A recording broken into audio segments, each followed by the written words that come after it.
بالله من الشيطان الرجيم بسم الله الرحمن الرحيم ولا يأبى الشهداء إذا ما دعوا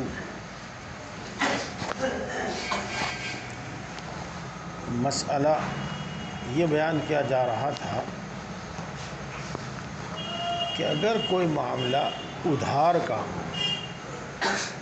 قرض کا ہو، تو اس کو لکھ لینا چاہیے اور اس پر گواہ بھی بنا لینا چاہیے۔ اور پھر اسی سے متعلق میں نے بتایا تھا کہ جو بھی معاملات ایسے ہیں جن میں کبھی کوئی اختلاف ہو سکتا ہے تو ان کو بھی لکھ لینا چاہیے اور ان پر بھی گواہ بنا لینا چاہیے۔ کرائے پر کوئی چیز دی، کرائے پر کوئی چیز لی، آپسی تقسیم ہوئی، مہر ادا کیا، وغیرہ وغیرہ، بہت سارے معاملات ہیں اس کے جن میں بعد میں ضرورت پیش آتی ہے تو وہ معاملہ لکھ بھی لینا چاہیے اور گواہ بھی بنا لینے چاہیے۔ یہ بات۔ اب یہاں ایک دوسری بات ہے، وہ یہ ہے کہ جب معاملات بگڑتے ہیں تو آدمی دونوں جن میں آپس میں معاملہ ہے جن کا، وہ کتنے بھی معتبر ہوں، کتنے بھی سچے ہوں، لیکن معاملے کے وقت ہر آدمی کی بات میں دوسرا شبہ کرتا ہے، پتہ نہیں یہ سچ بول رہا، پتہ نہیں یہ جھوٹ بول رہا، اور معاملہ تو الجھ ہی جاتا ہے، وہ تو الگ ایک بات ہے، لیکن ایک سب سے بڑی بات یہ ہے، ارے اتنا بڑا آدمی ہو کے جھوٹ بول رہا، اتنا بڑا آدمی ہو کے بے ایمان نہ کر رہا۔ یہ باتیں عام طور سے زبان پر آ جاتی ہیں، اور بدگمانی، بد زبانی، یہ چیزیں شروع ہو جاتی ہیں۔ خود بھی آدمی گناہ میں مبتلا ہوتا ہے، اس کی وجہ سے دوسرے بھی گناہ میں مبتلا ہوتے ہیں، لیکن اگر معاملہ لکھا ہوا ہے اور اس پر گواہ بھی موجود ہے تو ایسا نہیں ہوگا، جو صورتحال ہوگی سب کے سامنے آ جائے گی۔ یہاں ایک بات اور بھی یاد رکھیے گا، آگے مسئلہ آئے گا لیکن وہاں اس کی نوعیت دوسری ہے۔ اجی ہمارے میں تمہارے میں کبھی کوئی فرق آیا کیا؟ کبھی کوئی فرق نہیں آیا؟ ہاں، میں بے ایمان ہوں کیا؟ تو اس طرح کی بات کر دیتے ہیں، اور ہاں کبھی فرق واقعی آیا بھی نہیں، اور واقعی دونوں امانت دار ہیں، لیکن جب معاملہ پھنسا، مجھے بھول لگی یا تمہیں بھول لگی، میری نیت میں فرق آیا یا تمہاری نیت میں فرق آیا، تو پتہ نہیں بات کہاں تک پہنچ گئی۔ اگر اطمینان اور اعتماد کو باقی رکھنا ہے تو بھی لکھنا چاہیے، یہ ہے بات، ورنہ اطمینان اور اعتماد کو بھی ٹھیس پہنچ جاتی ہے۔ یہ دو تین بات اس وقت میرے ذہن میں آئی۔ ایک بات اور سنیے گا، جب معاملہ پھنستا ہے تو گواہوں کی ضرورت پیش آتی ہے، چاہے معاملہ وہ عدالت کا ہو، چاہے معاملہ اپنے وہ پنچایت کا ہو، 2 آدمیوں کا، 4 آدمیوں کا بیٹھ کر مسئلہ سلجھانے کا ہو، تو گواہوں کی ضرورت پیش آتی ہے۔ اگر ہم نے اس موقع پر تحریر لکھ لی تھی، گواہ بنا لیے تھے، تو وہ تحریر پیش ہو جائے گی اور گواہ پیش ہو جائیں گے، اور نہیں تو اکثر و بیشتر جھوٹے گواہ پیش کرنے پڑتے ہیں۔ اپنا معاملہ سلجھانے کے واسطے جھوٹے گواہ پیش کرنے پڑتے ہیں، عدالت میں جھوٹے گواہ پیش کرنے پڑتے ہیں، اور جھوٹی گواہی دینے والا، جھوٹی گواہی دلوانے والا وہ کتنا بڑا گناہ گار ہے۔ ایک مرتبہ رسول اللہ صلی اللہ علیہ وسلم ٹیک لگائے ہوئے بیٹھے تھے، اور آپ نے فرمایا میں تم کو بڑے گناہوں میں بھی جو سب سے بڑے گناہ ہیں وہ نہ بتا دوں؟ صحابہ رضوان اللہ تعالیٰ علیہ مجمعین نے ارشاد فرمایا کہ ضرور بتائیے۔ تو آپ نے ٹیک لگائے فرمایا کہ اللہ کے ساتھ شرک کرنا، اور ماں باپ کی نافرمانی کرنا، اور پھر فرمایا جھوٹ بولنا، یہ 3 باتیں تو آپ نے ٹیک لگائے فرما دی۔ اس کے بعد سیدھے بیٹھے اور فرمانے لگے جھوٹی گواہی دینا۔ اس حدیث پاک کو روایت کرنے والے صحابی یوں فرماتے ہیں کہ رسول اللہ صلی اللہ علیہ وسلم نے یہ بات یعنی جھوٹی گواہی دینا یہ بڑے گناہوں میں بھی سب سے بڑا گناہ ہے، اتنی بار فرمائی اور اتنی بار فرماتے رہے کہ ہم یہ تمنا کرنے لگے کاش رسول اللہ صلی اللہ علیہ وسلم خاموش ہو جائے۔ بہرحال بتلانا مقصد یہ ہے کہ جھوٹی گواہی دینا کبیرہ گناہ نہیں، کبیرہ گناہوں میں بھی کبیرہ، بڑے گناہوں میں بھی بڑا گناہ، تو اس کی نوبت آ جاتی ہے۔ یہ ہے اسی طریقے سے بعض مرتبہ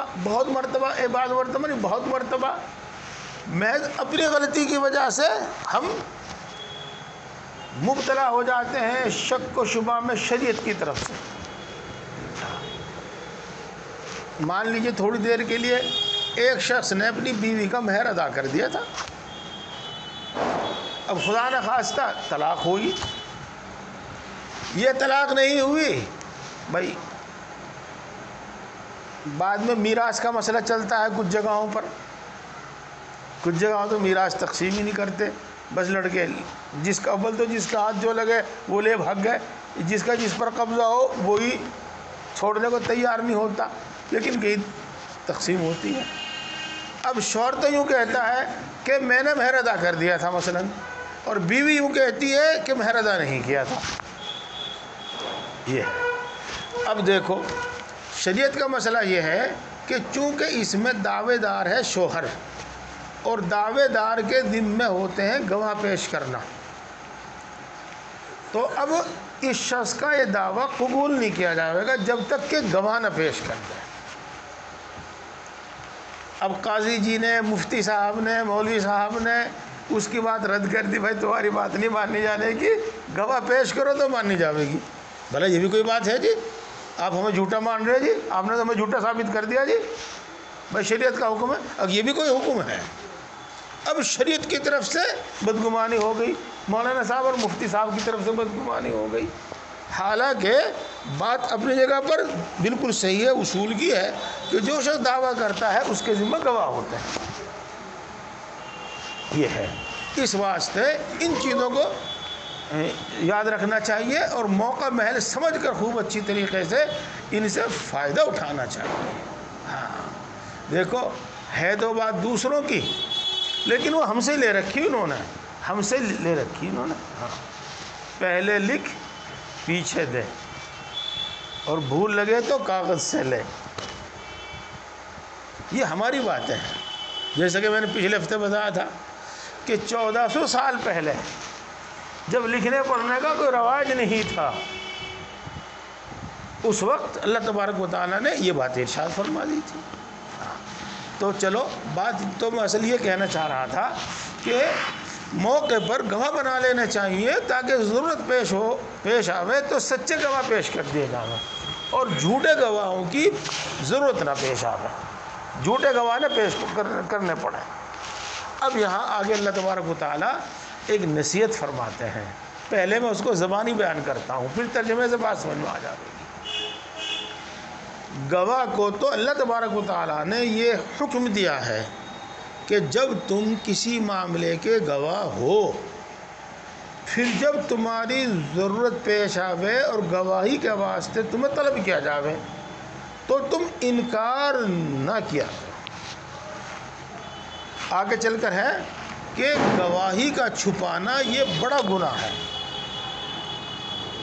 گواہی کا چھپانا اور گواہی نہ دینا یہ بڑا گناہ ہے۔ کیوں بڑا گناہ ہے؟ اس واسطے کہ گواہ کے گواہی نہ دینے کی بنا پر مدعی کا نامعلوم کتنا بڑا نقصان ہو جاوے، 2000 کا، 10,000 کا، کروڑ کا، 2 کروڑ کا کتنا نقصان ہو جاوے۔ گواہی نہ دینے کی بنا پر نامعلوم آدمی گناہ میں مبتلا ہو جاوے۔ ایک مثال کے طور پر بتاؤں، ایک مرد ہے، اس نے اپنی بیوی کو طلاق دے دی. اب معاملہ سامنے آیا تو وہ کہتا ہے میں نے طلاق دی نہیں، عورت کہتی ہے کہ طلاق دے دی، معاملہ پھنس گیا. اب چونکہ یہاں پر عورت مدعی ہے کہ اس نے مجھے طلاق دے دی، شوہر انکار کر رہا ہے کہ نہیں دی، تو اب عورت کے ذمہ ہے گواہ پیش کرنا. تو کوئی ایسا معاملہ تو ہے نہیں ہے بھائی، تو لڑائی جھگڑے میں یا گھر میں جس طرح سے بھی معاملہ ہوا. لیکن اگر بتا رہا ہوں میں، اگر کوئی اس بات کا سننے والا موجود ہے، طلاق کا سننے والا موجود ہے، تو اس پر طلاق وہ گواہی دینا فرض ہے. یہ نہ سوچیں کہ میری بات بگڑ جاوے گی، میرے سے جھگڑا ہو جاوے گا. اس پر گواہی دینا فرض ہے. کیوں؟ اس واسطے کہ صورت میں مسئلہ یہ ہے کہ اگر عورت دعویٰ کرتے کہ طلاق دی مجھے، اور مرد انکار کرے کہ میں نے طلاق نہیں دی، تو یہاں پیچ ایسا پھنسے گا جس کا حل نہیں ہے. کیا؟ جب عورت کہہ رہی ہے کہ مجھے طلاق دی، اب اس کے واسطے جائز نہیں اس مرد کے ساتھ رہنا. اور مرد یوں کہہ رہا میں نے طلاق نہیں دی، بات مرد کی مانی جاوے گی گواہوں کے بغیر، عورت دوسری جگہ نکاح بھی نہیں کر سکتی. اگر عورت اس کے باوجود اس شوہر کے ساتھ رہتی ہے تو زناکاری اور بدکاری ہوتی ہے، کیونکہ طلاق دے چکا ہے وہ. تو دیکھو کہاں تک بات پہنچی، گواہی نہ دینے کی بنا پر. اور جس نے الفاظ سنے اگر وہ گواہی دے دے تو 1 منٹ میں معاملہ سلجھ گیا. یہ ہے. تو جب گواہی کے واسطے بلایا جاوے تو گواہی دینی چاہیے، گواہی چھپانی نہیں چاہیے. بات میں سے بات ذہن میں آتی رہتی ہے، ہمیں صرف اس دنیا کا حساب نہیں لگانا چاہیے، موت تک کی زندگی کا حساب نہیں لگانا چاہیے.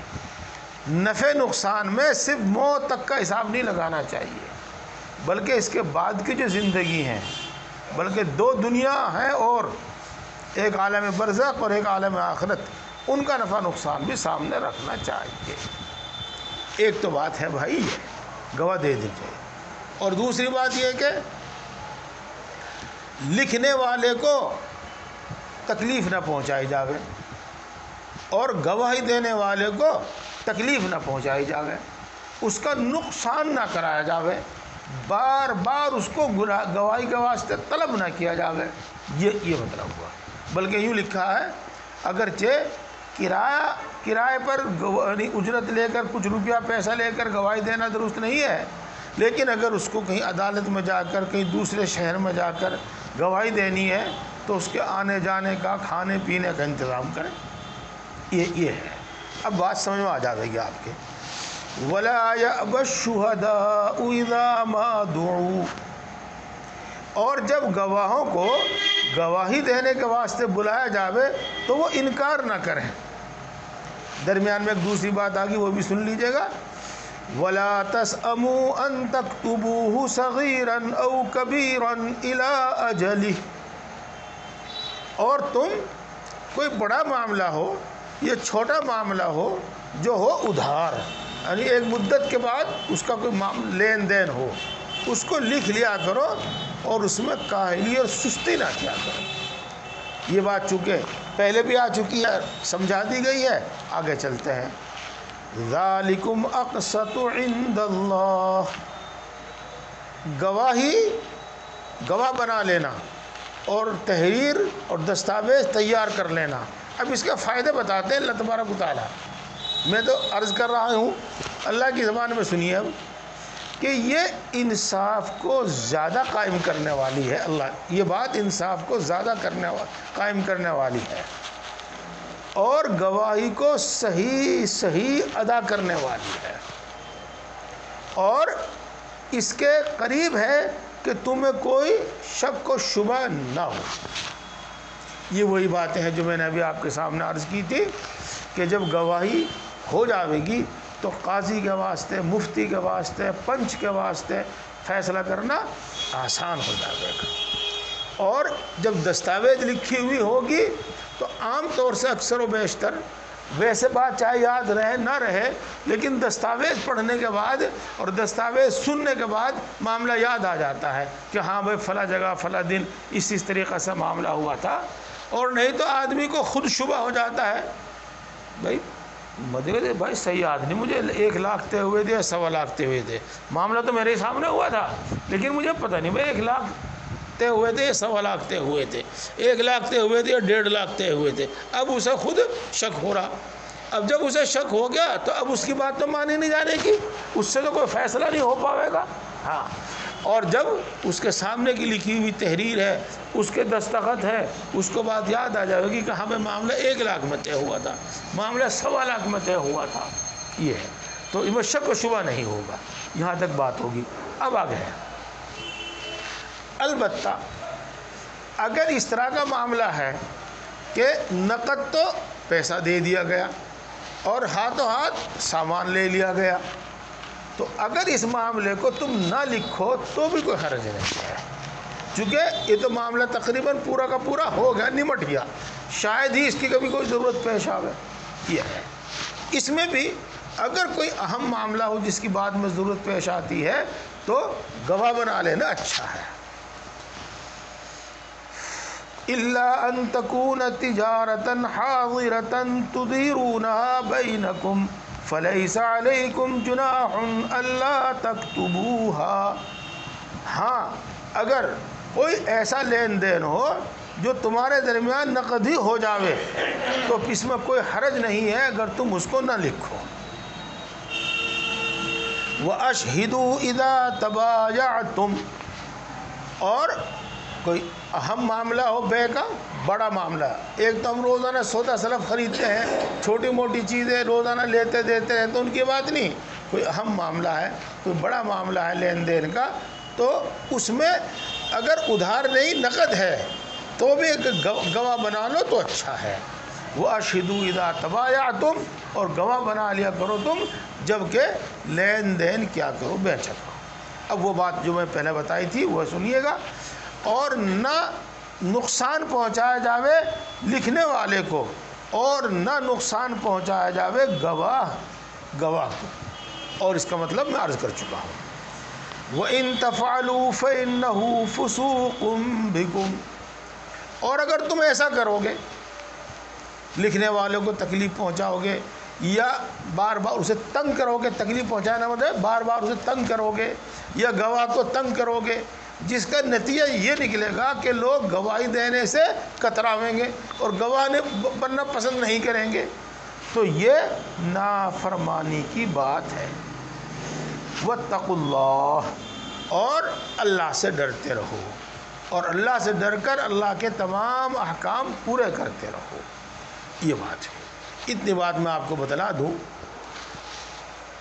جو اب تک نہیں شاید میں نے بتائی. یہاں اللہ تبارک و تعالیٰ نے بہت ساری باتیں، بہت سارے احکام بیان کر دیے.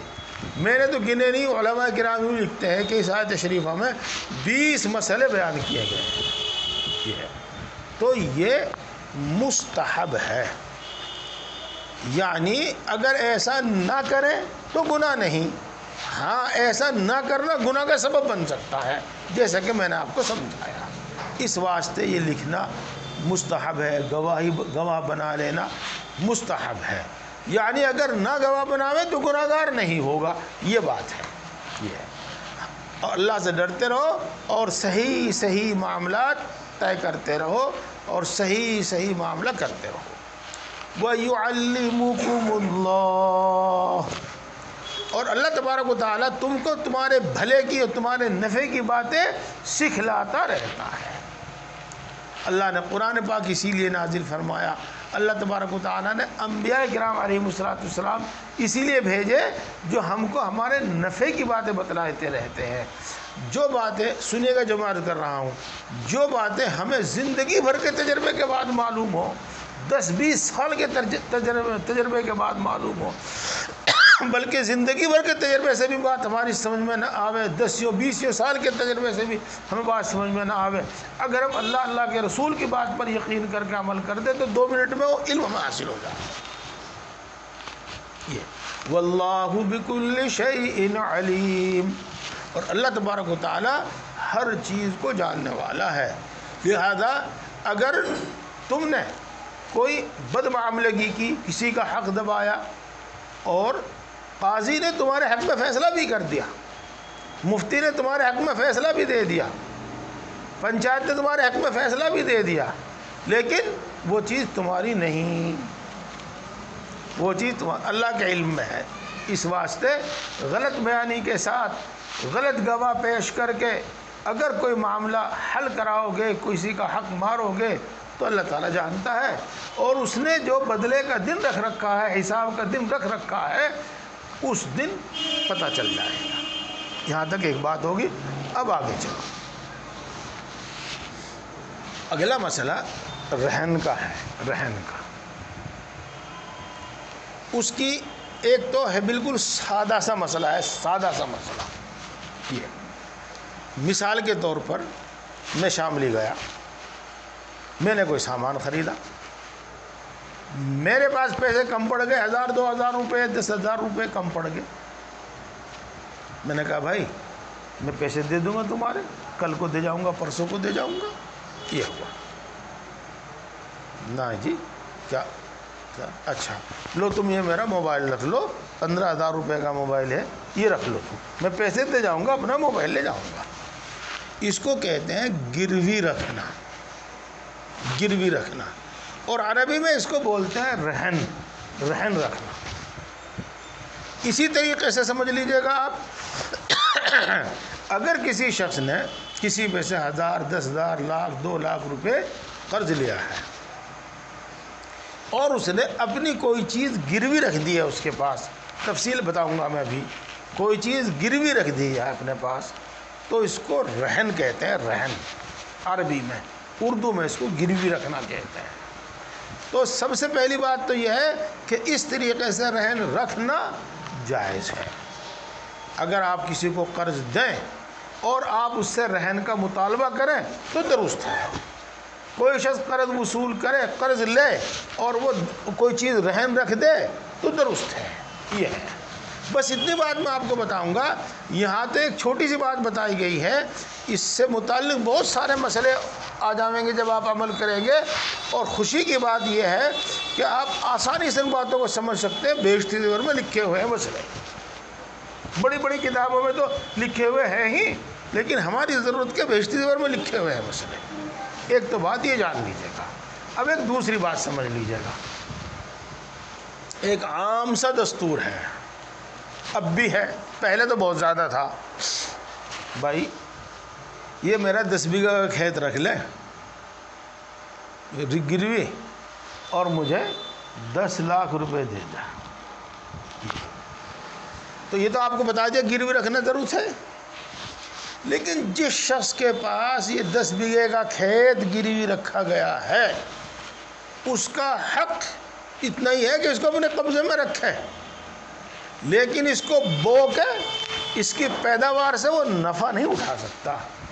اگر وہ اس کو بوئے گا اور پیداوار اپنے پاس رکھے گا تو یہ سود شمار ہوگا۔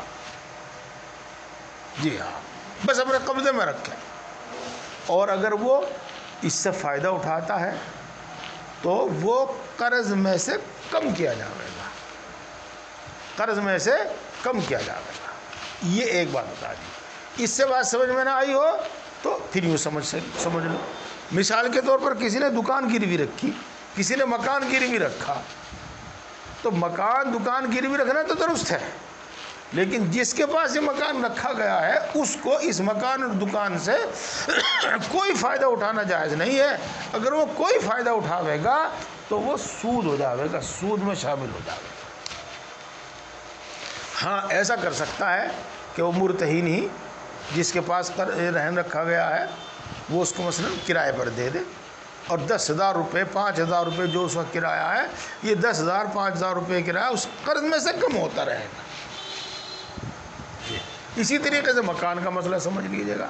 بہرحال ساری بات کا حاصل یہ ہوا کہ گروی رکھنا، رہن رکھنا تو جائز اور درست ہے، لیکن اس گروی کی چیز سے فائدہ اٹھانا جائز اور درست نہیں۔ ابھی مثال دی تھی موبائل کی، موبائل رکھنا تو درست ہے گروی، لیکن موبائل سننا اور موبائل کرنا جائز نہیں۔ آپ نے کسی کی موٹر سائیکل رکھ لی گروی میں، رکھنا جائز ہے، لیکن اس کو سوار ہونا، چلانا، فائدہ اٹھانا جائز نہیں ہے۔ یہ بات یاد رکھ لیجیے گا۔ اب چونکہ یہ بات ہماری سمجھ میں بھی نہیں آتی، دل بھی قبول نہیں کرتے، اور عام طور سے رواج یہ ہو رہا ہے مکان گروی رکھ لیا تو مکان میں رہتے ہیں، بلکہ پھر قبضہ ہی جما لیتے ہیں۔ دکان گروی رکھ دی تو دکان سے اپنا کام کرتے رہتے ہیں، پھر قبضہ ہی جما لیتے ہیں۔ کھیت کو گروی رکھ دیا تو اس پر اسے بوتے کھاتے رہتے ہیں، پھر قبضہ ہی جما لیتے ہیں، وغیرہ وغیرہ۔ عام بات یہ ہوگی، اسی واسطے یوں کہہ دیا جاتا ہے، مسئلہ یہ بتا دیا جاتا ہے کہ مکان، دکان، زمین گروی رکھنا درست نہیں، یعنی اس طریقے سے جس طریقے سے عام طور پر لوگ رکھتے ہیں۔ اب آگے چلتے ہیں۔ اور اگر تم سفر میں ہو اور کوئی لکھنے والا موجود نہ ہو اور قرض کی ضرورت پڑے تو تم رہن رکھ دیا کرو، جو جس سے تم نے قرض لیا ہے اس کے قبضے میں دے دیا جائے۔ یہ بات ہوگی۔ اب اگلی بات سنو۔ رہن رکھنا، قرضے کے واسطے رہن رکھنا کوئی لازم اور ضروری نہیں ہے۔ اگر قرض دینے والا یہ سمجھتا ہے کہ اگلا شخص ایماندار ہے، بھروسے کا آدمی ہے، میں اسے جو پیسے دوں گا تو یہ میرے واپس کرے گا، مجھے رہن رکھنے کی، گروی رکھنے کی کوئی ضرورت نہیں ہے، تو بھی جائز اور درست ہے۔ یوں فرماتے ہیں فَإِنْ أَمِنَ بَعْضُكُمْ بَعْضًا، بس اگر تم میں سے کوئی دوسرے پر اعتماد کرے اور قرض دے دے، گروی نہ رکھے، فَلْيُؤَدِّ الَّذِي اؤْتُمِنَ أَمَانَتَهُ، تو وہ شخص جس کو امانت دار سمجھا گیا ہے وہ امانت وقت پر ادا کر دے، یعنی وہ قرض ادا کر دے اور اس میں خیانت نہ کرے۔ قرض کو امانت کہا گیا ہے، اگرچہ قرض الگ ہوتا ہے، امانت الگ ہوتی ہے، لیکن کسی وجہ سے اس کو امانت کہا گیا ہے تو وہ اس کی امانت ادا کرتے ہیں۔ یہ ہوا وَلْيَتَّقِ اللَّهَ رَبَّهُ، اگر آپ یہ سمجھیں، آپ کو نہیں کہتا میں، اگر وہ یہ سمجھیں کہ اس کے پاس نہ گواہ نہ دستاویز، کچھ بھی نہیں، میرا کیا بگاڑ سکے، نہیں دیتا بس میں، کب دیے تھے مجھے، کس کے سامنے دیے تھے، یہ اگر اس طرح کی وہ سوچے گا تو دیکھو یہاں تو ایسا ہو سکتا ہے کہ کچھ نہ بگڑے، نہ اس کے پاس گواہ نہ کوئی دستاویز، کچھ بھی نہیں ہے، لیکن اس شخص کو چاہیے کہ اپنے رب سے ڈرے۔ جیسا کہ میں نے ابھی عرض کیا تھا کہ اللہ تبارک و تعالیٰ نے حساب کے واسطے، بدلے کے واسطے ایک دن مقرر کر رکھا ہے، اس مقرر دن میں سب کچھ حساب کرے گا۔ وَلَا تَكْتُمُوا الشَّهَادَةَ، اور تم گواہی مت چھپاؤ۔ دیکھو گواہی چھپانے کے بارے میں نے آپ کو پہلے بتا دیا تھا، ہاں اب تھوڑا سا یہاں بھی بتا دوں گا۔ وَمَن يَكْتُمْهَا فَإِنَّهُ آثِمٌ قَلْبُهُ، اور جو شخص گواہی چھپاوے گا تو اس کا دل گناہ گار ہوگا۔ دیکھو دوستو، عرض کیا تھا میں نے کہ منصف، جج، قاضی جو فیصلہ کرے گا وہ گواہی پر کرے گا۔ اگر گواہ گواہی نہ دے تو حقدار کا حق مارا جاوے گا۔ گواہ گواہی نہ دے تو بہت مرتبہ آدمی گناہ میں مجبور ہو جاتا ہے، گناہ پر مجبور ہو جاتا ہے، جیسا کہ میں نے عورت کا مسئلہ آپ کو بھی بتایا تھا، بیوی کا مسئلہ میں نے آپ کو بتایا تھا۔ اس واسطے جب گواہ صحیح گواہ ہو، موقع کا گواہ ہو جس کو کہتے ہیں، اور گواہی کے واسطے اس کو بلایا جاوے تو اس پر گواہی دینا فرض ہے۔ اگر وہ گواہی نہیں دے گا اور اس کے گواہی نہ دینے کی وجہ سے اس کا حق مارا جاوے گا تو یہ گناہ گار ہوگا۔ واللہ بما تعملون علیم، اور اللہ تبارک و تعالی تمہارے ہر عمل کی پوری خبر رکھتا ہے۔ اللہ کو سب پتہ ہے، اور پتہ ہونے کا کیا مطلب، یعنی وہ حساب لے گا، برے عمل پر سزا دے گا اور اچھے کام پر جزا اور بدلہ دے گا۔ کیا وقت ہوا بھائی؟ 9 منٹ ہے، بس اب چھوڑ دیں، آگے اگلی بار جب شروع کریں گے تو لمبی ہو جائے گی۔ الحمدللہ رب العالمین۔ الرحمن الرحیم مالک یوم